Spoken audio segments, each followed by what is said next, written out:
Contact poster is one of iPhone feature that you can use to display callers photo whenever you have an incoming call on your iPhone. And now, if you want to delete it, then this video is going to walk you through how to delete contact poster on iPhone. So if at the end of this, if you found this offer informative, please don't forget to like and subscribe. Literally, you can set different contact poster for different contacts on your iPhone. So if you have a unique poster on your iPhone that you want to delete, or you don't want to keep again, this is what you just need to do.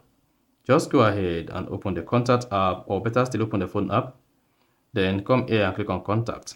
Then while on the contact page, locate and click on the contact, whose contact poster you want to delete. Then here you're going to see the contact poster just like this. Now go ahead and click on contact photo and poster. And once you click on it, you're going to have access to the contact poster on your iPhone. Now to delete it, all you just need to do is swipe up on the contact photo or poster just like this. Then you're going to see delete trash icon here. So go ahead and click on the delete button. Once you click on, I'm going to see what that says delete contact photo and poster. Then go ahead and click on delete. Once you delete that, you're going to see the contact photo and poster deleted. Then the next thing is go ahead and click on done.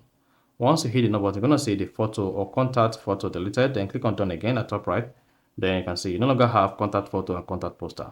Then you need to hit the back button and then repeat this on all that contact whose contact poster you want to delete on your iPhone. So that is basically how to remove or delete contact poster on iPhone. So if you found this helpful and informative, please don't forget to like and then subscribe.